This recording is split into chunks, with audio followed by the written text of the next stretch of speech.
we have a heartbreaking update on a viral clip of a homeless church member. Now, you probably remember this clip that has garnered over 1.7 million views. We ain't lost. We ain't foul. Anthony, I love you. All right, I'm gonna say this. Anthony, look at me. I'm gonna need you to stop cussing. Really? Come on, man. Are you homeless? This church member, Anthony, instantly won the hearts of thousands with his open approach to the gospel and with some of his antics. Can you get up here? Or is it? Yeah. I don't know if I can. That's okay. Just stay right here. That's okay. Just stay. I'll come with you. I'll just stay right here. Yeah. No, just. No, it's okay. All right. Excuse me, friend. Of leaving the 99. I love you, man.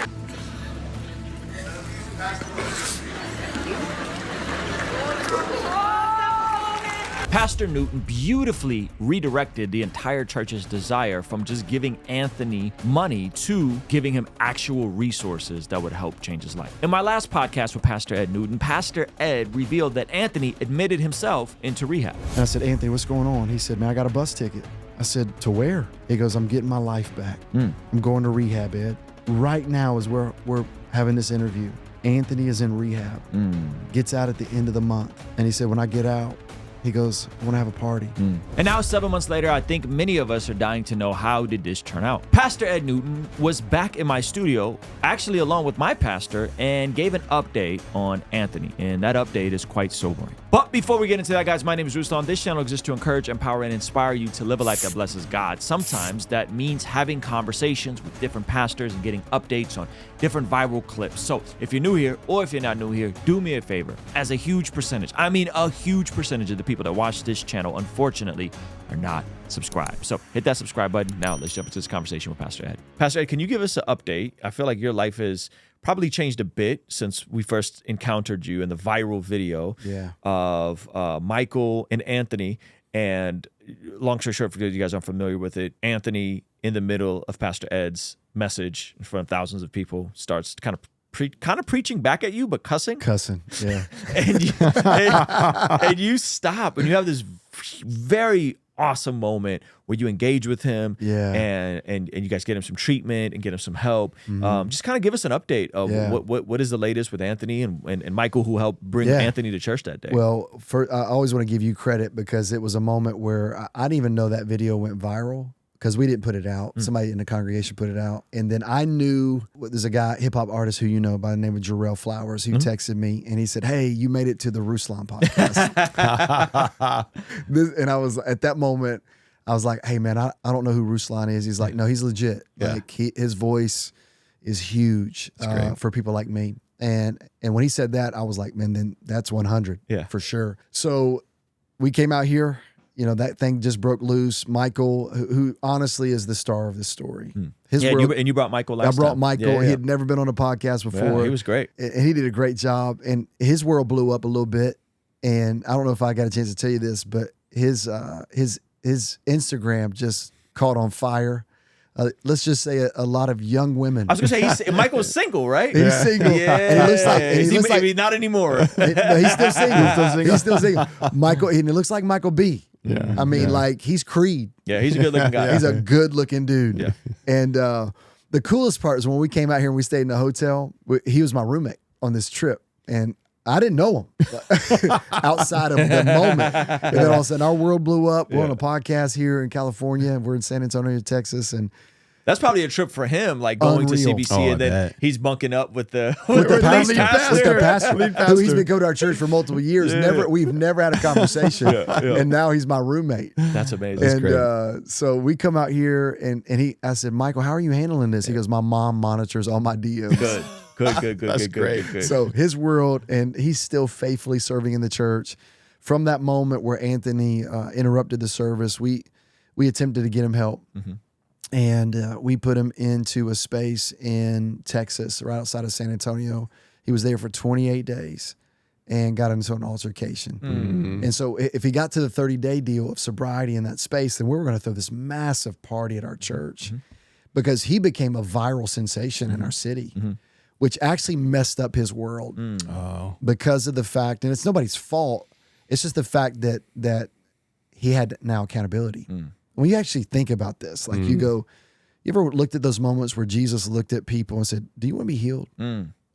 Like you're like, Jesus, that's the craziest question you could ever ask. Of course they want to be healed. No, it's not that they didn't want to be healed. He's actually asking, do you want to have accountability? Yeah. You actually got to get a job. You can't, you actually have to be committed, you know, so. And I'm excited to bring you guys our very first 3-day conference called the Bless God Summit, happening March 27th, 28th, 29th in Southern California. And at this conference, we'll have your very own Preston Perry. Me as an evangelist, I've made it up in my mind that I'm not going to leave people with an excuse not to serve Jesus. Dr. Sean McDowell. If there's one thing Christians should care about, it's truth. Our vision with this conference is to equip, empower, and inspire people to do the work of the ministry that God has for them in this time. And at this conference, we'll have your very own Alan Parr and his wife, Jim Parr. The number one reason, like, you know, people want to get divorced because they want to find someone else who can make them happy. Now, what they don't realize, they're chasing the wind. John McCrae from What Do You Mean? What you may be shocked, or you may not be shocked to know, is that the majority of Christians in America, they don't know how to articulate the message of the gospel to non-believers. Lila Rose. Love and marriage go together, that sex and marriage go together, that sex can bring life into the world. That's an amazing thing. That's not a bad thing. Trizzle Fitness. Most people fail at dieting because they're just trying to lose weight too fast. What are you in such a rush for? But where a lot of people get stuck is figuring out what it looks like to walk in that. And so these 3 pillars of our conference will be covering everything from apologetics to family in the home and the marketplace, and how you can lean into those 3 pillars to discover your calling on this side of eternity. And Anthony would tell me that personally. He kind of went missing, came back, and then we sent him off to the treatment center. And he said, I can't go anywhere. He said, Pastor Ed, I became famous in our city. And he says, I can't do nothing. So he ended up in this treatment facility. We're about to celebrate 30 days, bring him back, throw a big party at our church. Day 28, he gets kicked out, walks out, basically gets an altercation, gets arrested. Oof. Me and one of our counselors at our church is on his emergency contact list. And so we get those phone calls, and this individual on our staff tells me this. He's like, hey, he wants bail money.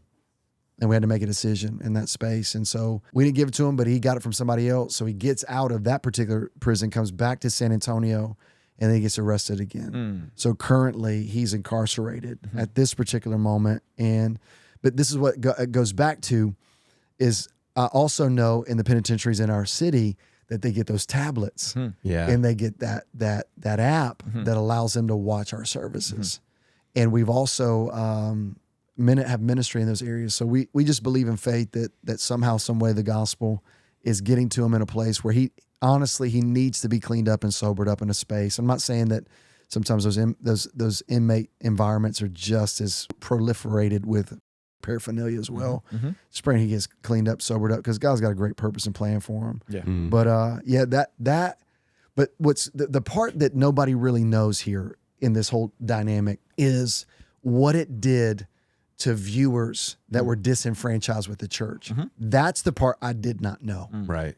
I had no idea. So Michael's DMs are picking up with females that go, hey, I want a godly man like you. My DMs started picking up in ministry people who deconstructed and said, this moment gave me hope for the church again. Because there's automatically a stereotype of a mega church. Mega church is 2,000 people or more. We fall into a category, I didn't even know this, a giga church. So that even feels more photoshopped and fake and all of those things. And it just Giga church, I like that. Have y'all heard that before? No, Giga no. church. I think I have. Giga church, which is anything over 10,000. Okay. Is what I was told. So in that space, and you're going, man, I had no idea that this viral video, everywhere I go in a pastoral context, just happened to me. I was in a space with some pastoral leaders, and a guy was like, hey, I just want to say, man, that video gave hope to me for the church.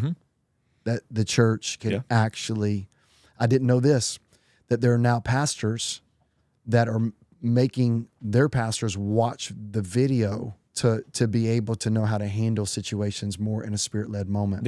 A seminary in Texas has made it a part of its teaching program. Cool.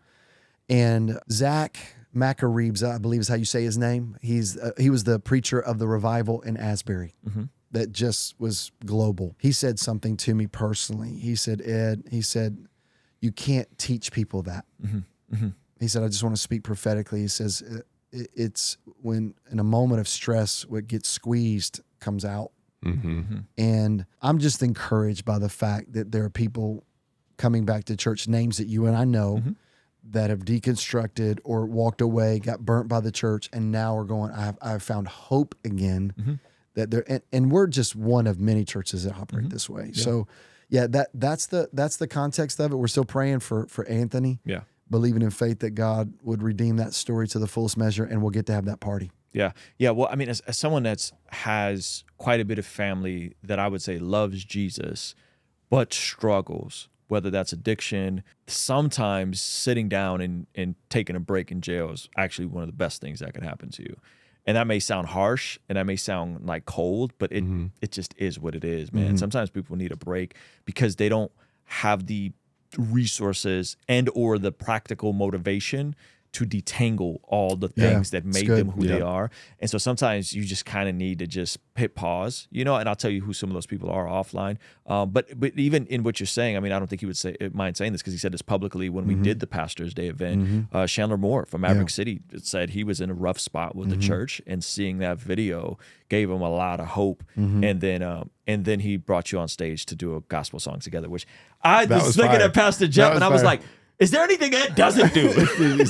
Hey, shout out to Chandler Moore. I love that dude. Chandler Moore. That was amazing. Dude. I love that dude. And that's my world in that space, honestly, because when Chandler reached out and said, hey, and this is the crazy part, because I think sometimes we don't, because I think he's epic. I love that brother so much. When we talked offline, he said, I just didn't think you would respond back. And here's what he said to me. He says, most pastors had written me off. Jeez.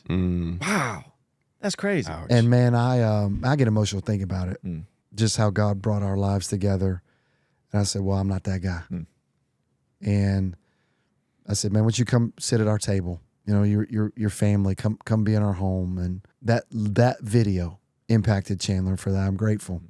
And many others like him that God is greatly using. But they've seen the underbelly of the industry in the church, unfortunately, and become disenchanted with it. Yeah. Hey, we're going to go to the Patreon-only extended version of this conversation. Consider signing up for a free 7-day trial where you could see the entire conversation and get access to all of our future podcasts, be able to interact with our guests, and much more. Here's a little preview of what's available on Patreon. I'll see you over there. But if we read our Bible and look at the book of Revelation, this is going to get worse, y'all. I mean, this isn't going to get better. This is going to get worse. But I do think that like we are seeing stuff like Joe Rogan finally listening because of how many people are actually being bold in their proclamations of their faith. Don't cut the podcast with what's up. They're thinking that Rogan's not going to put it out because they're paranoid, because they don't know how this whole thing works. How many people would have issue with the conversations that Paul had with different, philosophers, kings, so on and so forth? He's explaining to them.